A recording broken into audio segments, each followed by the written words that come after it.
Quem pode a cada dia, querido, agradecer ao Senhor pelas grandes coisas que Ele tem feito? Quem pode dizer que a cada manhã, ao acordar,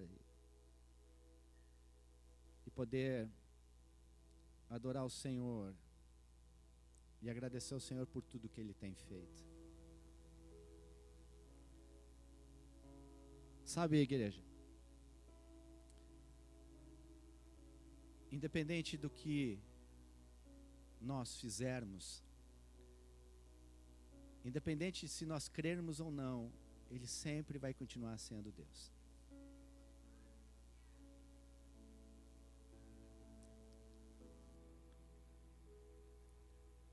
E quando Deus começou a ministrar essa palavra comigo,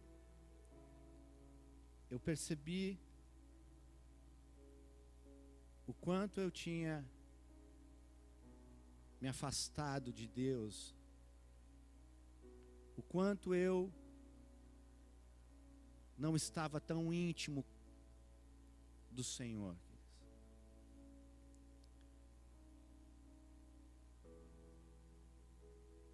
E eu queria compartilhar essa palavra, e você pode abrir comigo a palavra de Deus no profeta Jeremias, no capítulo 9, no versículo 23.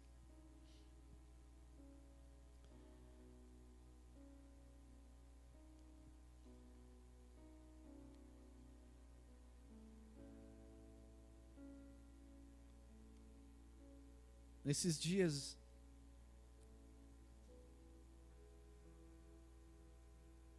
eu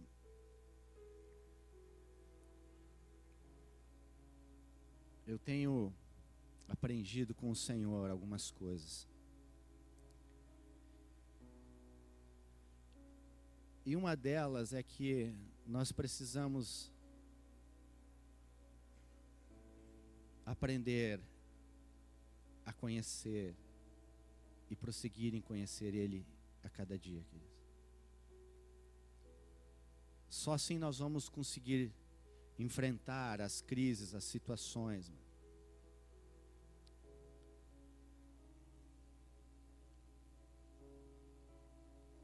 Jeremias 9:23 diz assim, aqui é um subtítulo, na minha diz assim: conhecer a Deus constitui a glória do homem. Assim diz o Senhor: não se glorie o sábio na sua sabedoria, nem o forte na sua força, nem o rico na sua riqueza.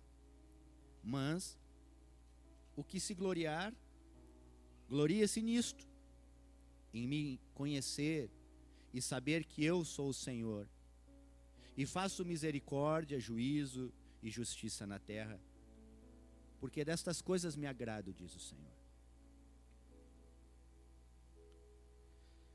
Sabe, queridos, até que eu e você possamos conhecer Deus, nós nunca vamos conhecer Ele na sua totalidade. Porque assim como nós adoramos o Senhor, quão grande é o Senhor, queridos, nós nunca vamos conseguir, com o nosso intelecto, conhecer esse Deus tão grande, na sua totalidade. Eu não sei você, mas parece que cada dia mais o tempo vai se encurtando, as horas vão diminuindo. E parece que nós, queridos, estamos como impregnados, enraizados nas coisas dessa terra.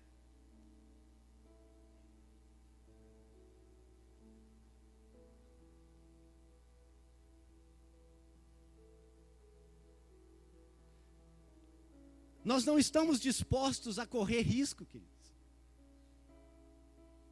Nós não estamos dispostos a deixar as coisas para prosseguir e conhecer a Deus naquilo que realmente é interessante, é importante para nós hoje. E é por isso que Deus aqui falando ele diz assim: não glorie o sábio na sua sabedoria, nem o forte na sua força, nem o rico na sua riqueza. Mas, se você tiver que se gloriar, glorie-se nisto, em me conhecer, e saber que eu sou o Senhor, que faço misericórdia,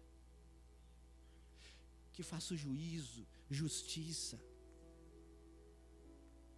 porque eu amo a sua vida, porque o que eu tenho é muito melhor. É nisso que essa palavra está dizendo para nós hoje, amados.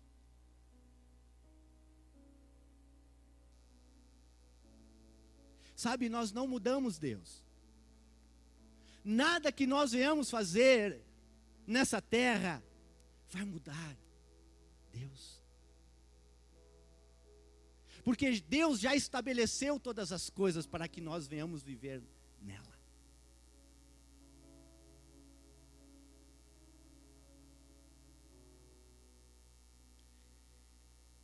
Porque se nós cremos que Ele é Deus, Ele vai continuar sendo Deus.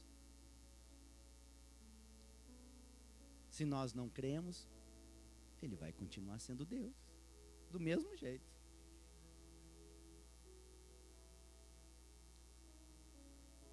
Sabe,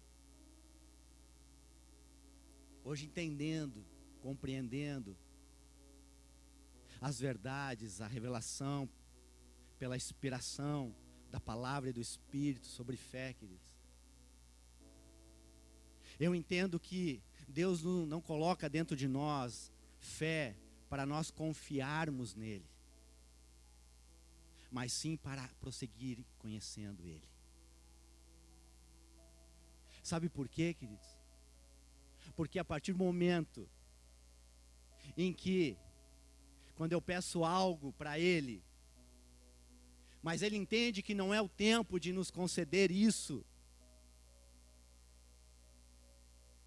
a minha fé acaba se esvaindo.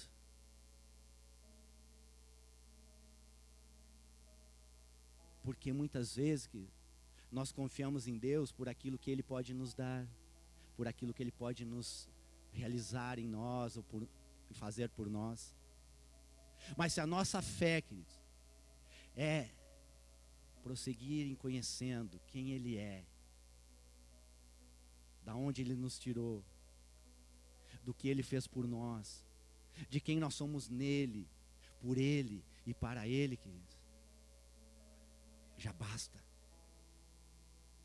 E é por isso que o Senhor disse para Paulo: Paulo, a minha graça te basta. Ela é suficiente para que você cumpra o meu propósito, para o qual eu te resgatei. Graça,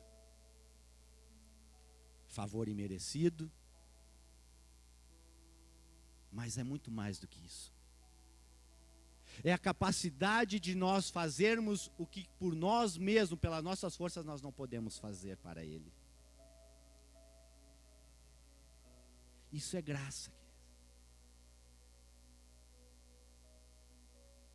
Isso é graça.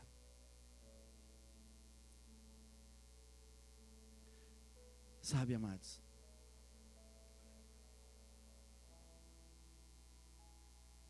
a vinda do Senhor é num piscar de olhos, é num estalar de dedos. Talvez muitos não tenham acompanhado a mídia. Talvez muitos de nós não está acompanhando aquilo que está acontecendo nas nações, nos lugares. Porque muitas vezes nós não queremos correr o risco de ser perseguido. Nós não queremos correr o risco de Deus dizer: ei, acabou teu tempo aqui. Acabou. Eu estou te enviando agora. mas não para lugares de conforto.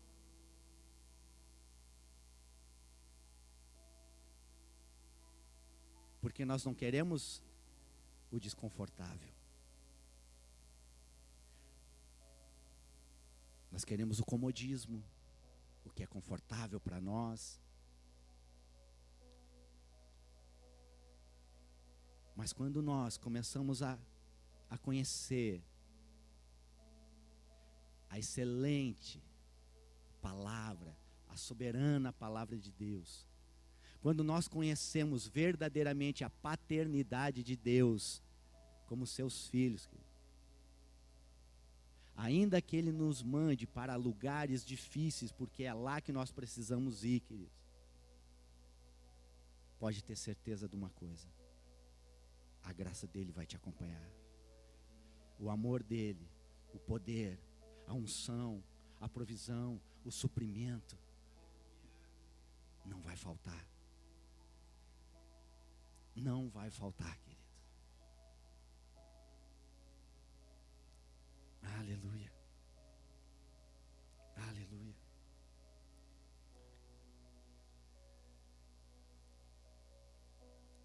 Eu não sei você, mas eu me lembro que quando eu e a Marli, a gente estava em outros lugares, em outros ministérios,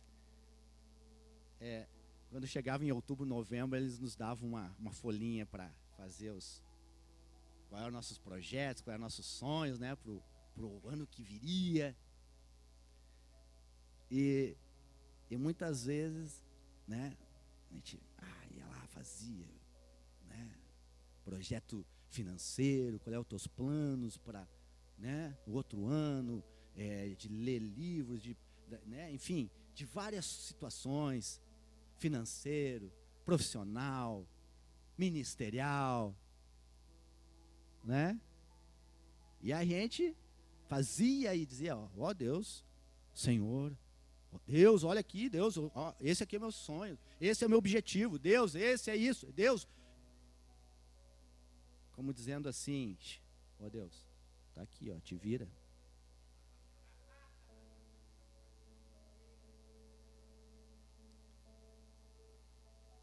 Sabe, amados, Deus tem um propósito original para cada um de nós.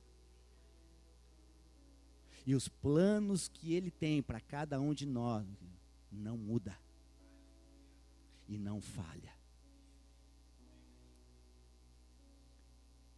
E é por isso que nós precisamos conhecer o nosso Deus. Não é pela internet, não é pelo WhatsApp, não é pelo Facebook, mas é aqui, ó. É tempo com Ele.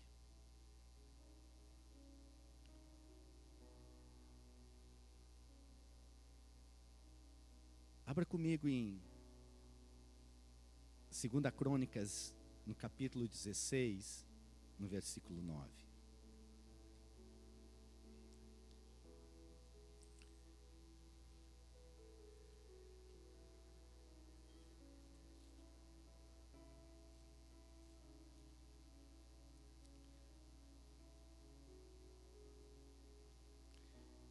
Segunda Crônicas 16, versículo 9.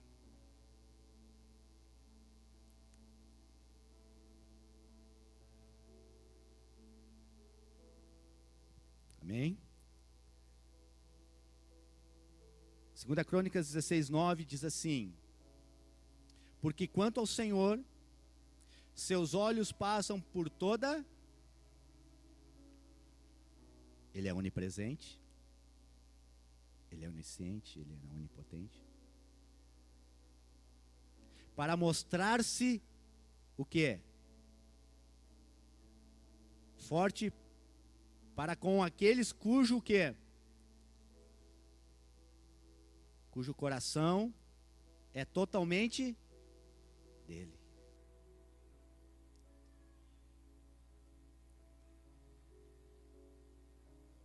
Sabe o que eu entendo nesse versículo, nessa palavra? Que Deus conhece o nosso deitar e o nosso levantar. Ele conhece o que estamos sentindo. Ele conhece as nossas debilidades, as nossas fraquezas. Ele conhece a nossa força. Ele conhece o nosso caráter. Ele conhece a nossa vida. É só nós lermos o Salmo 139 que nós vamos descobrir isso.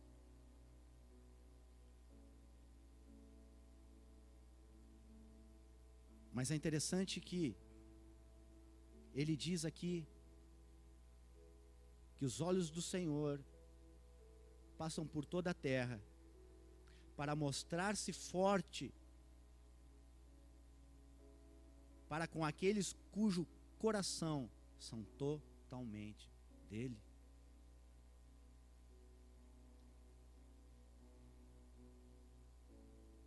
E é por isso que em Apocalipse,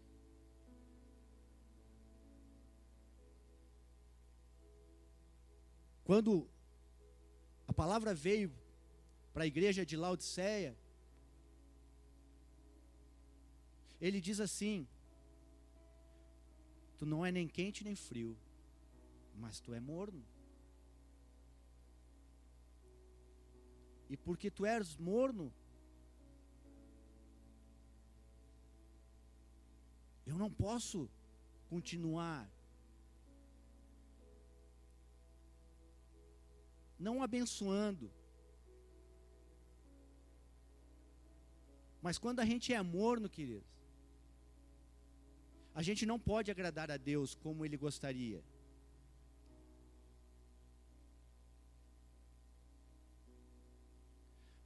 Porque nós lemos lá em Jeremias, e Deus está dizendo: eu me agrado daqueles que me buscam.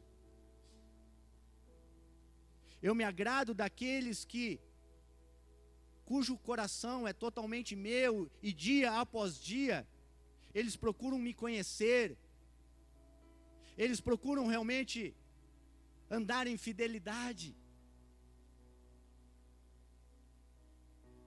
Eles não se preocupam se eles vão correr risco, se eles vão ser perseguidos, se eles vão perder amigos por causa da sua postura como cristão.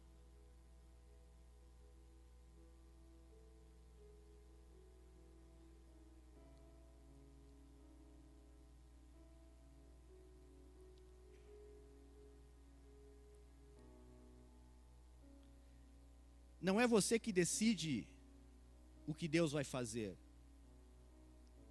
Ele não improvisa com as nossas vidas, queridos. Deus, Ele não improvisa. Porque Ele tem um plano único e original para cada um de nós. Mas nós só vamos andar nesse plano original, descobrir Ele, quando o nosso coração for totalmente dele. E o nosso coração, ele só vai ser totalmente dele quando nós decidimos renunciar à nossa própria vida por amor ao Evangelho, por amor àquele que nos comprou, que nos resgatou, que nos redimiu. E Ele não precisava fazer isso. Ele é Deus. Mas por causa do seu grande amor, porque Ele nos fez a sua imagem e semelhança, Ele nos atraiu com o seu amor. Ele nos atraiu.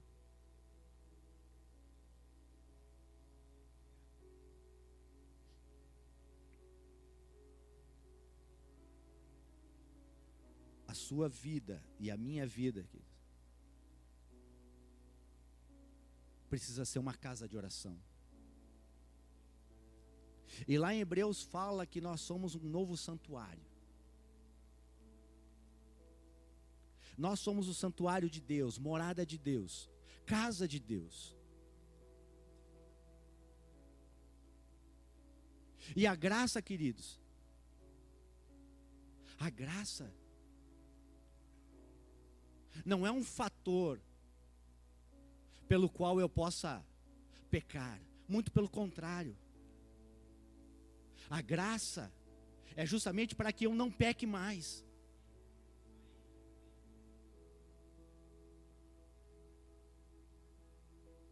É graça. Mas é interessante que muitas vezes, ao invés de nós sermos casa de oração, muitas vezes nós somos uma casa de negócios. Nós negociamos com Deus. Nós somos como se fosse uma casa de câmbio, uma casa de troca. Senhor, se meu marido mudar, eu vou te servir. Se a minha esposa mudar, Senhor, eu vou mudar. Senhor, se eu conseguir isso, Pai, é um sinal de que o Senhor realmente quer que eu avance.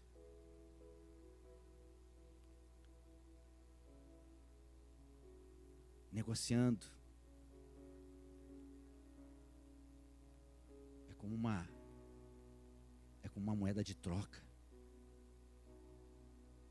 Queridos, é tempo de nós pararmos de levar a nossa vida cristã levianamente. Se nós não desfrutamos hoje de tudo aquilo que o Senhor tem, é porque nós estamos levando esse evangelho de uma maneira leviana.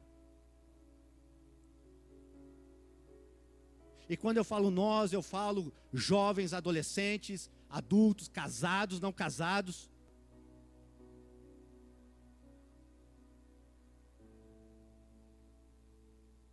Porque uma guerra civil na Síria precisou levar esses refugiados para a Alemanha,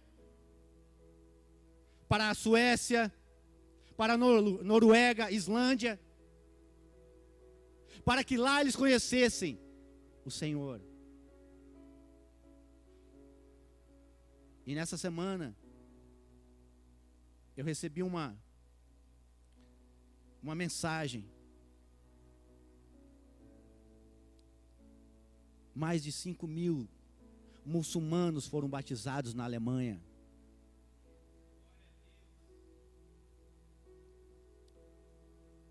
Em Jerusalém, numa praça, mais de 20.000 judeus clamando por Adonai e o Yeshua.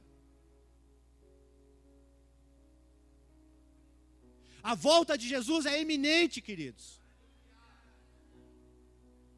Mas nós precisamos nos adornar, ser cheios do óleo do Espírito, como virgens prudentes.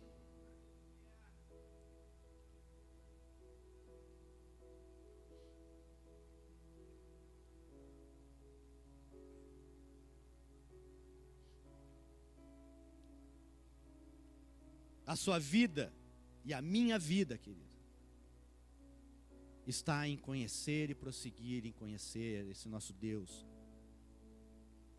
santo, poderoso, fiel.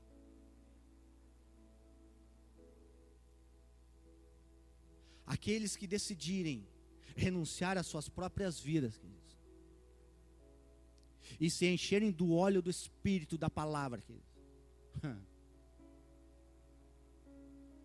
eu vou te dizer algo nessa noite, meu. Você vai começar a provar de coisas que você ainda não provou. Você vai realizar para Ele coisas que você só viu e ouviu. Deus não quer que nós venhamos ser inertes, passivos. Nós precisamos, sabe, queridos, parar com as pecuinhas nos relacionamentos.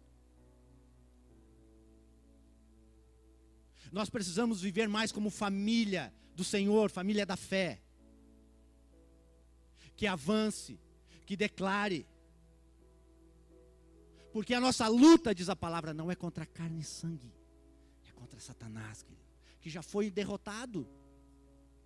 Nós só precisamos nos posicionar e declarar: Satanás, aqui tu não entra, aqui tu não age.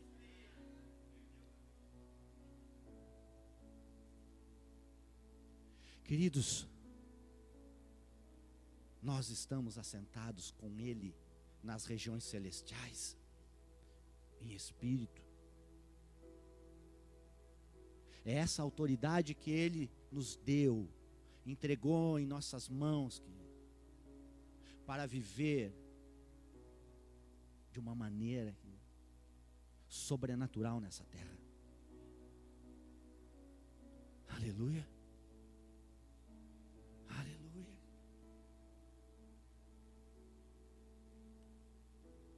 E quando nós temos a revelação, de quem é Deus, de quem é o meu e o seu Pai, a paternidade de Deus, querido,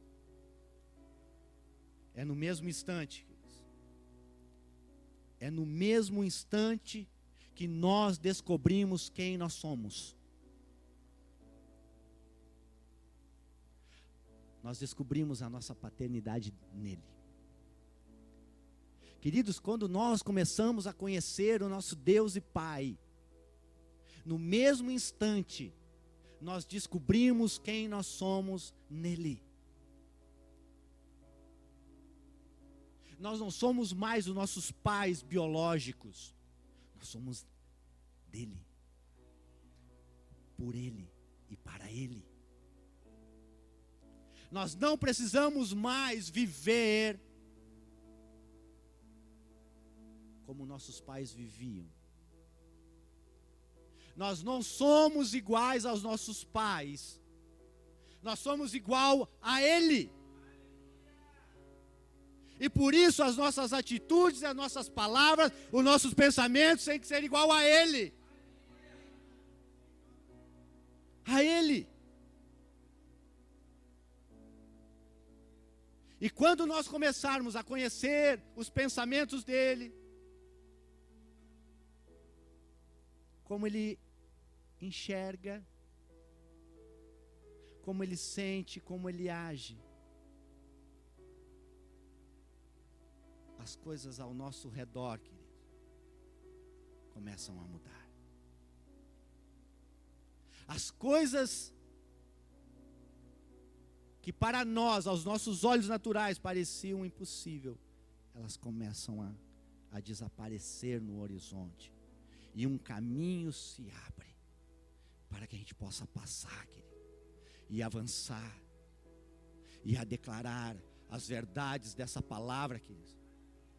E os inimigos, querido, eles têm que se afastar, eles têm que abrir caminho para que eu e você possamos passar e avançar, e cumprir o propósito dele, nessa cidade, nesse estado, nessa nação.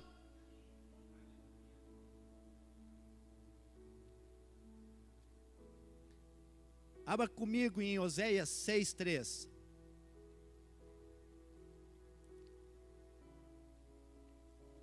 Aleluia. Ah, meu irmão, nós precisamos ser como a corça. Olha o que esse versículo diz.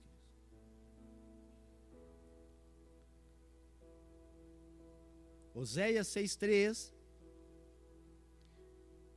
diz assim: conheçamos e prossigamos em conhecer a quem? O Senhor, como a alva, a sua vinda é certa, e Ele descerá sobre nós como a chuva seródia que rega a terra.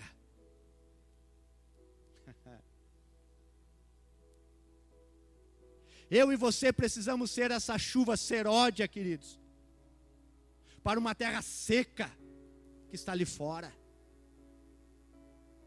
vidas estão morrendo, sequidão espiritual.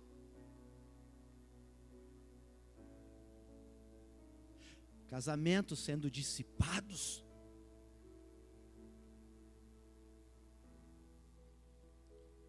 Essa semana eu estava conversando com a minha irmã, ela trabalha comigo.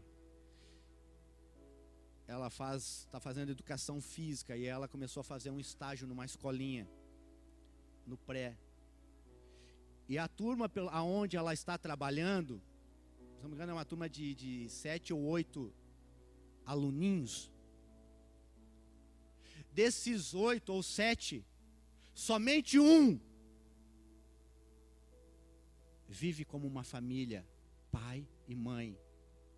As outras crianças vivem com a mãe porque a família já está dissipada, separada.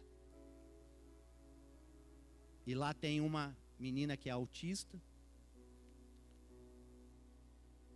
E as 2 vezes que ela foi nesse estágio, tem uma menina que, quando ela está sentada para poder escrever, essa menina senta no colo dela, deita no ombro dela, pega a mão dela para abraçar ela.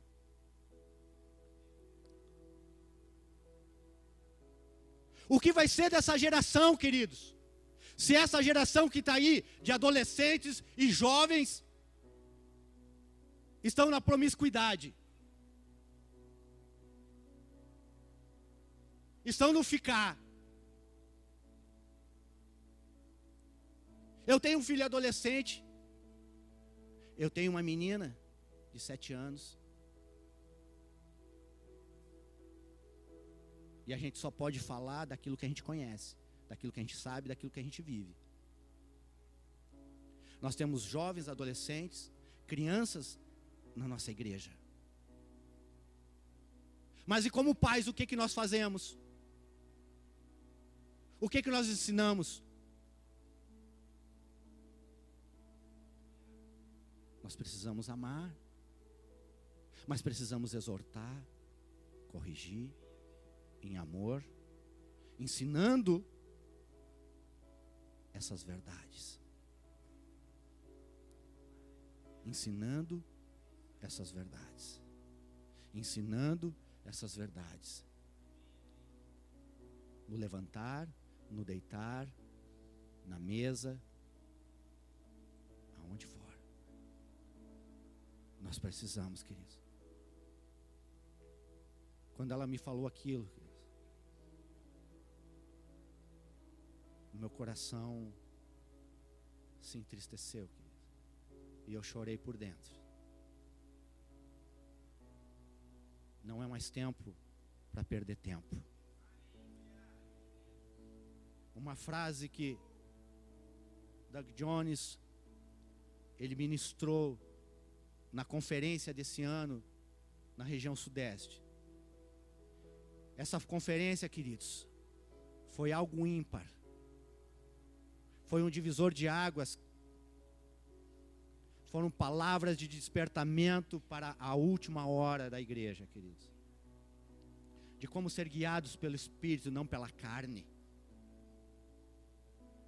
E ele disse, não é mais tempo de perder tempo com as coisas desse mundo, dessa terra. E a Bíblia diz, não ameis o mundo, e nem o sistema desse mundo, nem o que há no mundo. Ame as pessoas, viva para as pessoas. Queridos. Atos 20.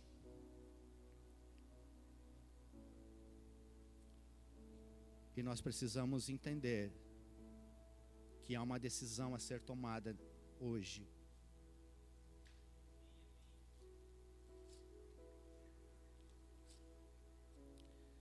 Atos 20, versículo 22.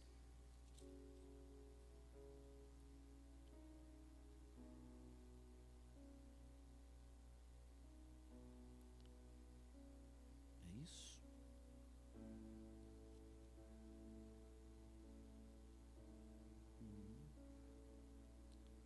Deixa eu ver aqui só um pouquinho.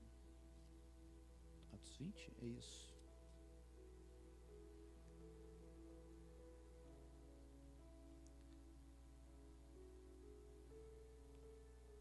22, Atos 20, 22, diz assim: e agora, constrangido em meu espírito, aqui Paulo está falando, eu vou para Jerusalém, não sabendo o que ali me acontecerá, senão que o Espírito Santo, de cidade em cidade, me assegura que me esperam cadeias e tribulações. Mas olha o versículo 24, queridos. Porém, em nada considero a minha vida preciosa para mim mesmo, contanto que complete a minha carreira e o ministério que recebi do Senhor Jesus para testemunhar o evangelho da graça de Deus.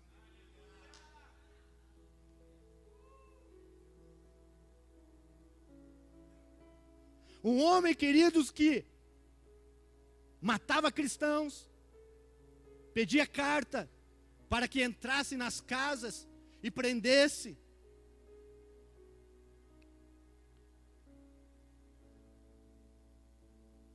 Chegou o momento de uma decisão. Chegou o momento de uma atitude, de um posicionamento.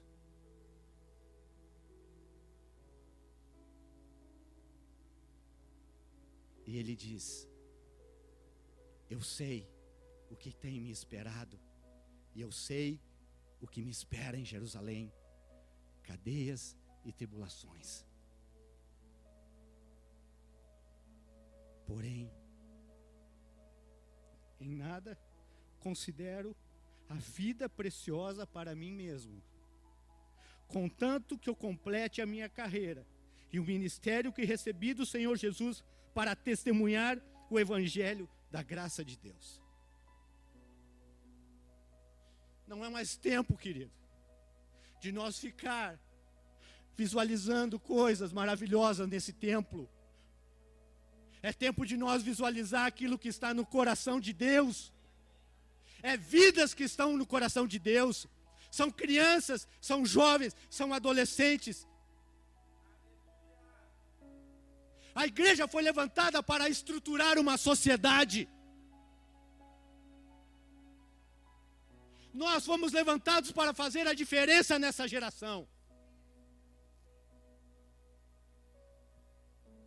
E o poder de Deus nos acompanha. Porque como profeta de Deus, eu quero declarar hoje na vida de vocês, queridos. Se vocês decidirem hoje seguir a esse Jesus, o poder de Deus vai acompanhar a vida de vocês. Aonde a mão de vocês tocar, coisas vão começar a mudar. Aonde vocês se posicionarem, as coisas vão começar a mudar. Milagres vão começar a acontecer. Esse é o tempo, querido, de nós vivermos isso aqui. Não é mais tempo de nós sair por aquela porta. Eu não gostei da pregação. Eu acho que eu vou conhecer outro ministério. Eu vou. Queridos, a igreja do Senhor não é um ônibus. Não é uma locomotiva, onde você entra pela porta de trás e sai pela porta da frente. Ou entra pela porta da frente e sai pelo porta dos fundos. A igreja do Senhor não é isso.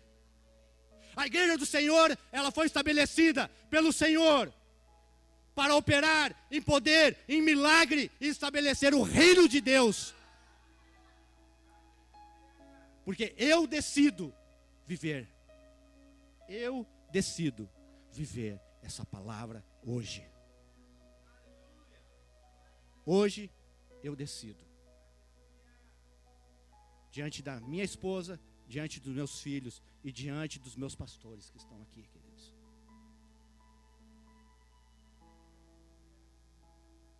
Eu fui chamado para fazer a diferença lá fora. Eu perdi muito tempo da minha vida e eu não quero mais perder um segundo sequer, queridos, com as coisas dessa terra, deste mundo.